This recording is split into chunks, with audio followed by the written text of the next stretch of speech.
Perhaps the first Greek thinker to espouse the skeptical doctrine is pre-Socratic philosopher Xenophanes, who doubted the human qualities of Greek gods, and although he argued that there is objective truth, he claimed that human beings can never know this truth.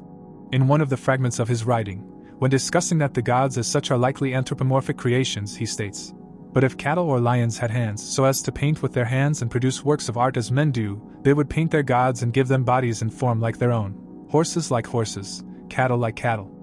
In other words, Xenophanes is saying that the gods as such are simply our extending of our own traits to imagined, divine entities.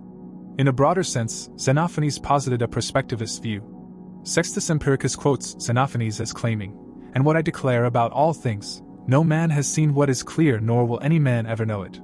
Nay, for even should he chance to affirm what is really existent, he himself knoweth it not, for all is swayed by opining." To Xenophanes, our subjective and limited perceptions and experience prohibit us from ever knowing if we have grasped an objective truth at all, and everything we claim as true is really just our individual takes on reality. This subjectivism is echoed by pre-Socratic philosopher Protagoras, whom Plato credits as creating the vocation of professional sophistry. Sophists, amongst other things, prided themselves on the ability to successfully argue either side of an argument, which, if said arguments are taken sincerely, would suggest a type of relativism, wherein any claim is equally true, although it is likely most sophists were simply demonstrating their rhetorical abilities. However, at least some classical thinkers believed Protagoras was genuinely positing a relativistic view. In the opening line to his book Truth, Protagoras declares, "Of all things the measure is man, of the things that they are, and of the things that are not, that they are not." This quote is often shortened to simply, "Man is the measure of all things." The claim is usually interpreted as meaning individuals determine their subjective truths and cannot know reality outside of these individual perspectives, much like Xenophanes had claimed earlier. Another pre-Socratic philosopher, who would influence later skeptics, and whom some see as a proto-skeptic, is Heraclitus. According to both Plato and Aristotle, Heraclitus denied the law of non-contradiction. To most, this law is the bedrock on which truth statements about the world depend.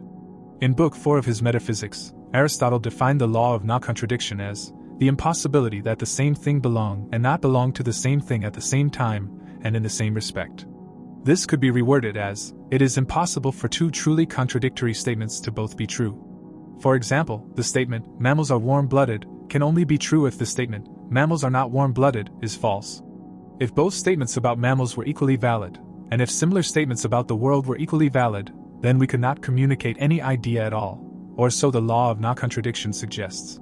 The attribution of the denial of the law of non-contradiction to Heraclitus can be extrapolated from Heraclitus's few aphorisms that survive, and from statements attributed to him by the ancients.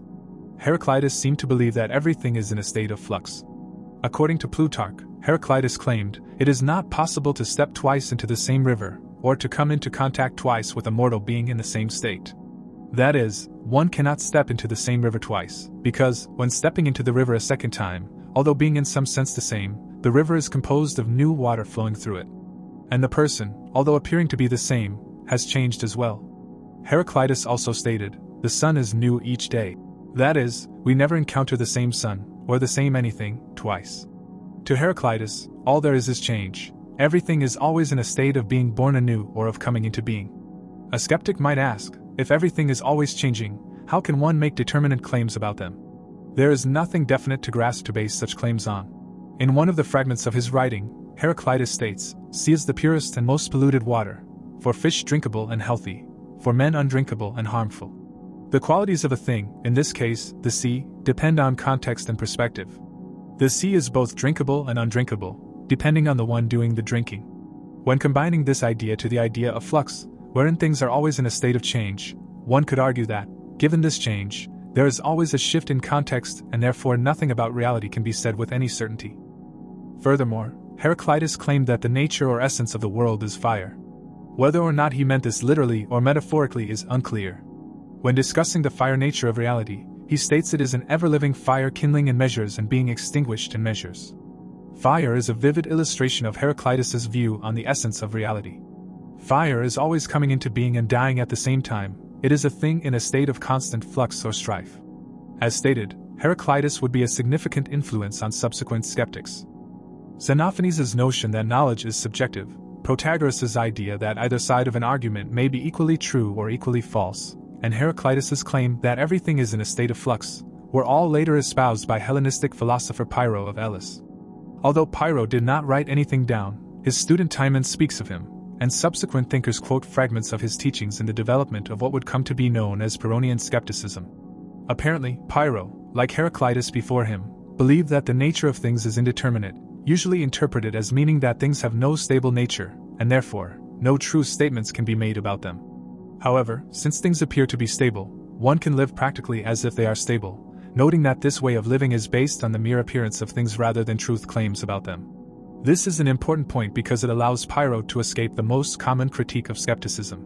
That is, once a skeptic makes a claim, for example, that there is no truth, the skeptic is assuming the truth of his or her own statement, which is self-contradictory. Aristotle makes such a critique in Book 4 of his Metaphysics. However, Pyrrho denies even the truth of his own statements, and only says that it appears to be this way or that way, not that it actually is. This further avoids one of Aristotle's critiques of a skeptical worldview, namely, that if a person really did not believe the truth of any proposition, then he or she would not pursue safety nor avoid harm, and surely would have died. For example, this person would not pursue water to drink, for he or she would not dogmatically believe the truth that water tends to quench thirst, etc. Aristotle states, "But as we have said, there is no one who does not evidently avoid some things and not others. Hence, as it seems, all men form unqualified judgments, if not about all things, at least about what is better or worse." Pyrrho could reply that he makes no truth claim about what may harm him or not harm him, but since some things appear to do one or the other, he acts in accordance to these mere appearances. This practical adherence to appearance and convention allows the skeptic to engage with the world without succumbing to the pitfalls of dogmatism. According to Timon and others, this withholding from truth claims about the world has a personal benefit for the withholder. Pyrrho believed that refraining from taking sides on issues leads one to a state of mental tranquility known as ataraxia, or at least it appears to be this way. A couple of hundred years after Pyrrho, Aenesidemus revived the former's ideas, particularly his notion that a suspension of judgment, or epoche, is the solution to our inability to know truths. For this reason, he is considered the first Pyrrhonian skeptic. Most famously, in his Pyrrhonian discourses, Aenesidemus formulated his 10 modes. These 10 modes point out the limitations concerning access to truth via perceptions. Each mode focuses on a limitation or ambiguity of perceptions. We will summarize his 10 modes here as 1. Different animals have different perceptions of reality. Since humans are but one type of animal, we are in no position to state that our perceptions are the correct ones. 2. Different individuals have different perceptions and different ways of processing those perceptions. 3. For an individual, his or her own senses may contradict or vary from each other, and the objects or ideas perceived may not reveal all through perception. 4. Perceptions might vary depending on an individual's condition, such as age, health, temperament, alertness, etc. 5. Similarly, sense data might vary depending on the perceiver's physical proximity and position to the perceived. 6. The things we perceive are themselves amalgamations of different other things and have meaning only in relation to contextual reference. 7. And the things we perceive and the elements they are composed of are in a constant state of flux, as are the organs we are perceiving them with. 8. All things and perceptions are only defined relative to other things. They are contingent. 9. The impressions to us that are rare or novel appear stronger than those impressions that we have grown accustomed to. 10. Groups and individuals are raised with different customs, stories, beliefs, laws, etc., all of which inform our perceptions of the world. Aenesidemus also argued against knowledge of causality. According to Encyclopedia Britannica, Aenesidemus argues that cause has no existence apart from the mind which perceives. The relation between cause and effect is unthinkable. That is, according to Aenesidemus, causality is a concept we apply to phenomena, not something we observe in it. In fact, it would be impossible to observe just where the cause and where the effect are distinguished from each other.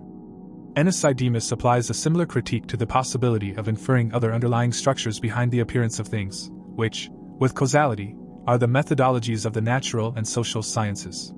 According to Professor Robert J. Hankinson, author of The Skeptics, and Cause and Explanation in Ancient Greek Thought, Aenesidemus argues against the possibility of inferring from evident phenomena to the hidden structures of things that are supposedly causally responsible for those phenomena. Aenesidemus's basic claim foreshadows the modern maxim that theories are invariably underdetermined by the available data. No amount of evidence can ever entail that any particular theory must be true. There are always many ways in principle of accounting for the same set of phenomena. Moreover, theorists sometimes offer piecemeal, unrelated explanations for what are evidently related sets of phenomena, and they tend to suppose that the structure of the hidden, subperceptual realm will mirror in all important respects that of the phenomenal world. Furthermore, researchers are inclined to favor explanations that concur with their own prejudices.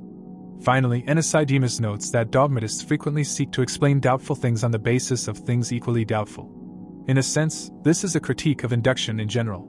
When we apply theories to that which we observe, we are moving away from the perceived and creating abstract, invented theories to apply to them, with all of the issues just outlined by Hankinson, not to mention the problems with perceptions themselves, as outlined in Aenesidemus's 10 Modes. Aenesidemus was also skeptical of ethical claims, which he saw as just as unknowable as other truths about reality, and often based on cultural biases. Aenesidemus's successor Agrippa reduced the former's 10 modes down to 5, which focused more on skepticism of arguments rather than on skepticism of perception. Mode 1 of these 5 modes argues against claims that can always be disagreed with or disputed. Since there can always be a dispute about the claim, much like his predecessors, Agrippa suggests suspending judgment. 2 argues that justifying claims leads to an infinite regress. That is, any claim must be supported by another claim, and that claim supported by another claim, and so on. 3 argues that a claim only appears one way or another relative to the person making such a judgment, and relative to its contingent relation to other things on which it depends. 4 argues against claims that, in order to avoid infinite regress, use an unfounded hypothesis, which is neither proven nor disproven. 5 argues against circular reasoning. For example, an argument in which premise A is used to justify premise B, and premise B is used to justify premise A. Modes 1 and 2 are summaries of Aenesidemus's 10 modes, but the other 3 are new observations on the problems with arguments. These 3 are often referred to as Agrippa's trilemma, which form a skeptical attack on dogmatist argumentation that has been emulated by other thinkers and that is still relevant today. For example, take the mode of circularity. If one were to claim that logic is more reliable than intuition because logic uses critical reasoning and intuition does not, and then justifies the use of critical reasoning because it can be held in check by the rules of logic, the two premises depend on each other and get stuck in an infinite loop. In Pyrrhonian skepticism, the suspension of judgment and avoidance of truth claims did not entail a cynical or nihilistic outlook, but rather encouraged an individual to keep an open mind, refrain from taking sides, and to continue searching. In fact, the word skeptic comes from the Greek skeptikos, which means thoughtful or inquiring. Furthermore, as stated, the Pyrrhonians believed a skeptical refraining from judgment about the world brings one a sense of tranquility of mind or ataraxia, and to achieve this tranquility they suggest gathering as much evidence as one can for both sides of an argument. Sextus Empiricus's writing provides the most comprehensive overview of Pyrrhonian skepticism, and much of the aforementioned ideas in this video were documented by him. He perhaps defines Pyrrhonian skepticism most accurately in his Outlines of Pyrrhonianism, wherein he writes, "The skeptical persuasion then is also called investigative, from its activity in investigating and inquiring. Skepticism is the ability to set out oppositions among things which appear and are thought in any way at all, an ability by which, because of the equal power of force in the opposed objects and accounts, we come first to the suspension of judgment and afterwards to tranquility." Sextus Empiricus also offers 8 skeptical phrases, which are responses that a skeptic could provide to a critic or interlocutor. According to the Stanford Encyclopedia of Philosophy, they are: "No more, or I do not know which of these things I should assent to and which not assent to. Perhaps it is and perhaps it isn't. I suspend judgment. I determine nothing. Everything is undetermined. Everything is inapprehensible. I have no apprehension and I do not apprehend. Opposed to every account there is an equal account." Sextus Empiricus's writing and thorough examination of Pyrrhonian skepticism were popularly read by various influential thinkers of the Renaissance and the Enlightenment. Strikingly, most subsequent philosophies associated with skepticism, whether it be Montaigne's maxim "What do I know?", David Hume's attack on inductive and deductive reasoning, or Nietzsche's perspectivism, had already been addressed and expounded upon by these ancient Greek thinkers. In general, skepticism is a stance that questions the possibility of absolute knowledge and emphasizes the need for doubt and critical inquiry. The archetype of the skeptic is one who rejects claims that do not conform to strict empirical, logical, and/or scientific scrutiny. Some examples of this archetype include Star Wars' Han Solo, X-Files' Dana Scully, and The Simpsons' Lisa Simpson, who are often portrayed as a foil to their true believer counterparts. However, the skepticism of the ancient Greeks is a more radical form of doubt, wherein one withholds all, or almost all knowledge claims, even those justified via empirical data and logic. The ancient Greek skeptic offers a refreshing alternative to a world in which many, especially on social media, express their immediate opinions about every issue at hand. We are bombarded daily with such opinions and knee-jerk reactions. To step back, consider the evidence on both sides, and still conclude that we do not know and cannot know might provide a respite to this never-ending din of voices. Furthermore, given the contemporary affliction of information overload, perhaps we can find occasional tranquility in the silence of the suspension of judgment, and in the acceptance of not knowing.